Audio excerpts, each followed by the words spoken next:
Tractor Delhi की चमचमाती सड़कों पर चलाकर दिखाया, वो देश का ट्रैक्टर था।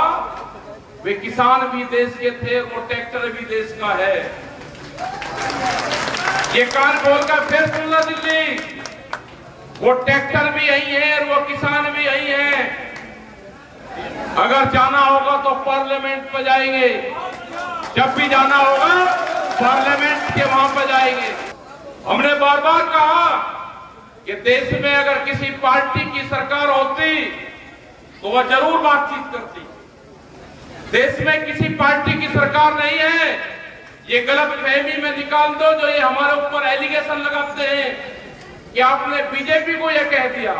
हमने नहीं कहा, तुम्हारे बीजेपी के बड़े लीडर कैद में बंद है, उनको छुटाओ, उसके बाद में बात करना। के खिलाफ निकल चुका है।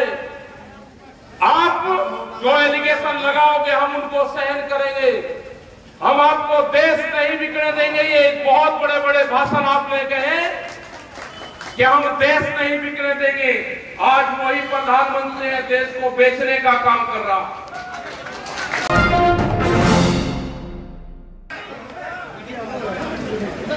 अखबारों और टीवी के माध्यम से सबने आपने देखा कि दिल्ली में 10 महीने से आंदोलन चला हुआ है। दिल्ली को चारों तरफ से घेर कर रखा है पिछले 10 महीने से। मुद्दे हैं कि भारत सरकार जो कानून लेकर आई उन कानूनों को वापसी करे। वे कानून इलीगल तरीके से बनाए हुए कानून देश की जनता को मान्य नहीं है। जो कानून देश में गोदाम पहले बने और कानून बाद में बने, ये देश की जनता उन कानूनों को नहीं मानेगी। अनाज व्यापारी के गोदाम में बंद होगा, रोटी उसकी तिजोरी में बंद होगी। देश में भूख के आधार पर रोटियों की कीमतें तय होंगी। ये आंदोलन किसानों का नहीं है, ये आंदोलन उन 14 करोड़ नौजवान का है जो प्रधानमंत्री ने कहा था कि मैं हर साल 2 करोड़ बेरोजगार लोगों को नौकरी दूंगा। इनके घोषणा पत्र में नहीं लिखा था कितनी बार बोले कि हम रेलवे के प्लेटफार्म का टिकट 50 रुपए करेंगे,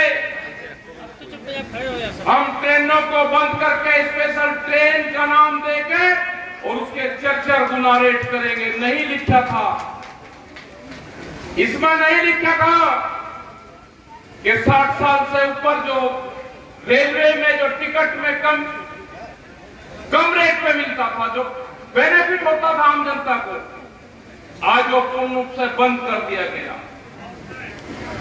ये नहीं लिखा था कि रेलवे के कर्मचारी को घटा जाएगा। उनके 4.5 लाख कर्मचारी देश में कम होंगे। ठेका भर्ती देश में आएगी। देश के जितने संसाधन हैं बेचे जा रहे हैं। एयरपोर्ट, एयरलाइंस नहीं कही थी, एयरलाइंस बिक रही है। एयरपोर्ट बिक रहे हैं, रेलवे बिकी, LIC, टेलीफोन विभाग और ये मंडी जिसमें आप बैठे हो, इन मंडियों के प्रस्ताव डालिए। मध्य प्रदेश की बहुत सी मंडियों के प्रस्ताव चले गए हैं। यहाँ पे इलेक्शन हो रहा है, हो सके कि चल जाए, नहीं तो उसके बाद का प्लान है।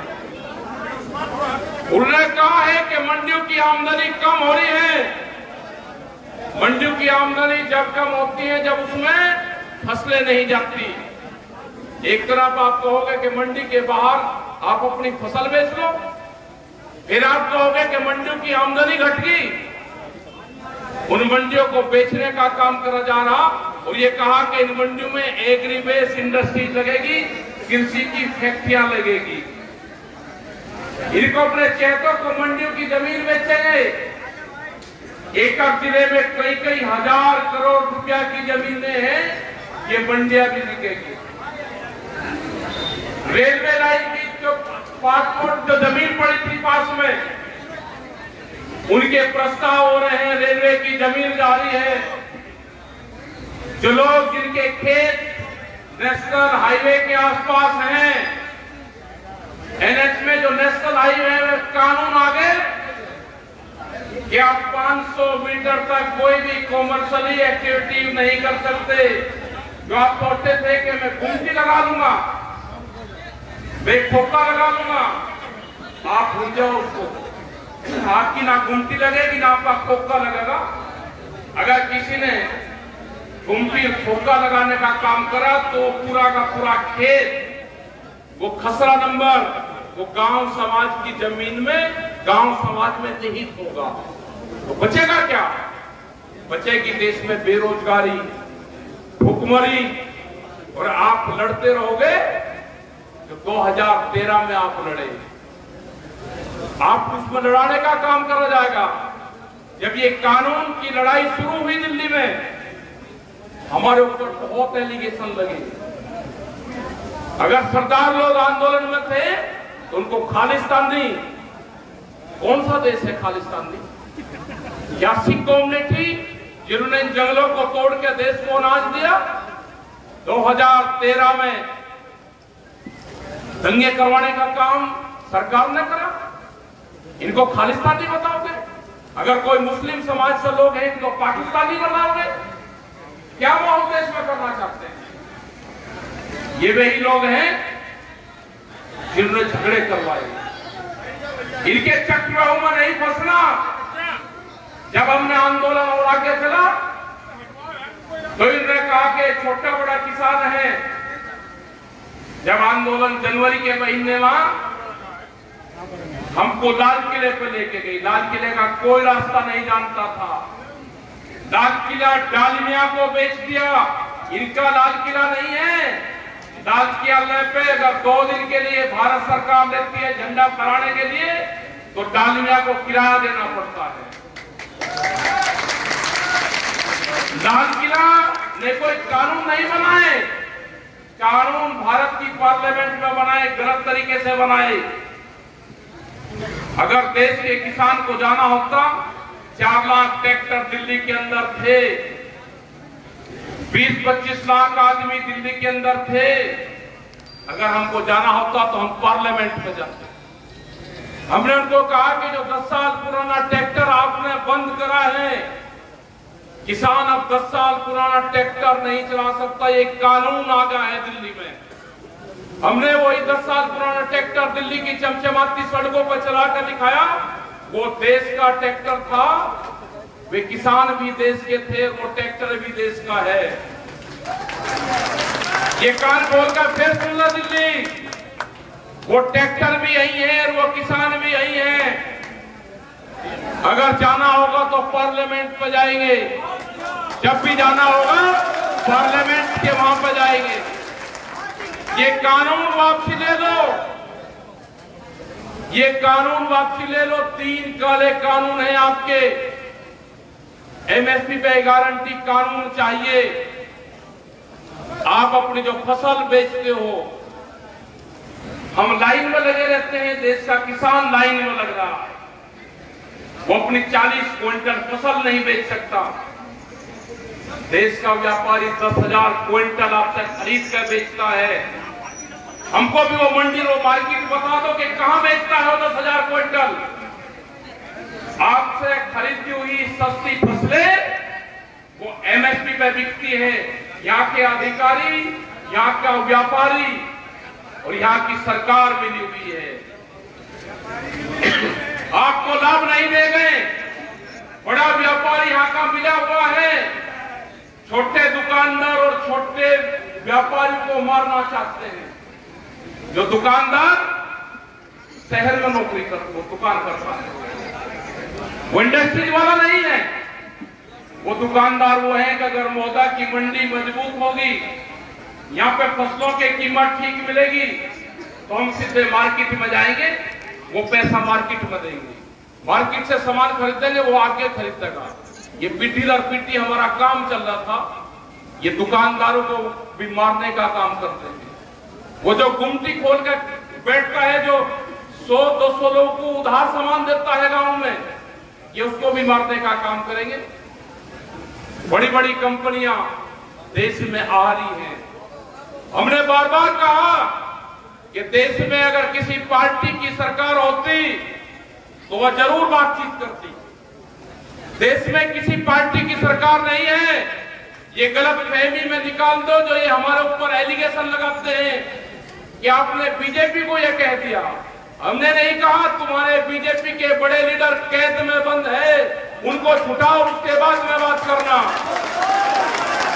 जिन लोगों ने हमारे मंच पर आकर कहा था कि कांग्रेस खराब है, आप इसको हटाओ, हम आपके सारे काम करेंगे, देश में एमएसपी की गारंटी देंगे,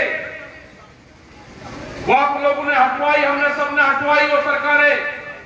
आज कहां गए आप लोग? आज कहां गए वे लोग जो हमारे मंच पर आकर भाषण देते थे? वे आज दिखाई नहीं देते, वे कैद में बंद हैं। नेता मुक्ति अभियान देश में चलाना पड़ेगा।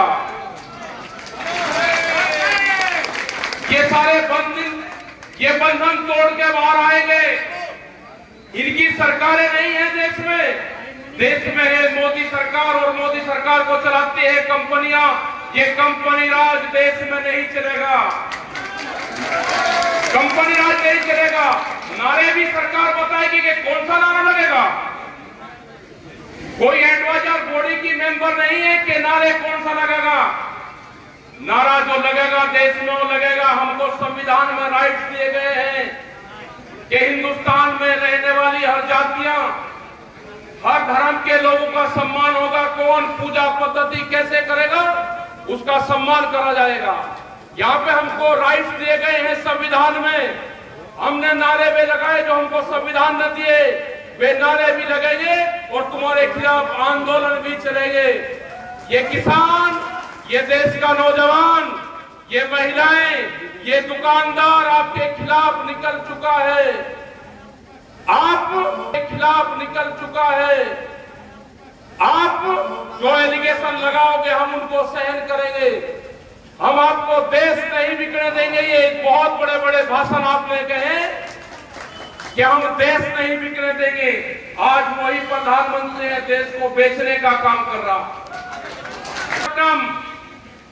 वहां पे 6 गांव के किसानों ने 22,000 एकड़ जमीन विशाखापट्टनम स्टील प्लांट जो भारत सरकार का एक उद्योग है उसको दी फ्री ऑफ कॉस्ट 22,000 एकड़ जमीन। जब उसमें कुछ काम चला लोगों ने वहां पे आंदोलन करा, 32 लोग उस आंदोलन में मारे गए किसान। आज वो पूर्ण रूप से भारत सरकार को आमदनी देने वाला एक बड़ा उद्योग है। उसकी कीमत 3.5 लाख करोड़ से 4 लाख करोड़ है। उसको 14,000 करोड़ रुपए में अडानी को बेचा जा रहा। देश बिक रहा है। हम धर्मवाद में हैं। देश बिक रहा है, हम धर्मवाद में, इसको छोड़ना पड़ेगा। सबसे पहले प्रायोरिटी हमारा नेशनल फ्लैग है, तिरंगा। हमको जो राइट्स दिए गए हैं उसके नीचे हमको आंदोलन करने पड़ेंगे। हमको संविधान बचाने का आंदोलन करना पड़ेगा। बाबा भीमराव अंबेडकर जो हमको विरासत दे के गए उसकी लड़ाई हमको लड़नी पड़ेगी। जो चौधरी चरण सिंह, चौधरी टिकैत साहब जो आंदोलन की राह पर हमको दे के गए, हम आज उस भूमि पाए जो एक क्रांतिकारियों की भूमि है, जो झांसी की रानी की भूमि है, जो आला उदल की भूमि है, जिन्होंने अन्याय के खिलाफ हमेशा जंग लड़ी। उसी भूमि से आए कि उठो, जागो और लड़ो। आज टाइम आ गया, अपनी फसल और अपनी नस्ल बचाने का आज टाइम आ चुका है। आने वाली पीढ़ी आंदोलन नहीं कर सकती। यहाँ पे बहुत संस्थाएं देश की बिखरी है। जो भी युवा है, जो मिलिट्री के अंदर है, हमने बार बार कहा कि जो हमारा जवान मिलिट्री या पुलिस फोर्स में है वो सभी अहम खबरों के लिए न्यूज़ MX को सब्सक्राइब करें, साथ ही बेल आइकॉन को जरूर दबाएं। लाइक, शेयर, कमेंट करना ना भूलें।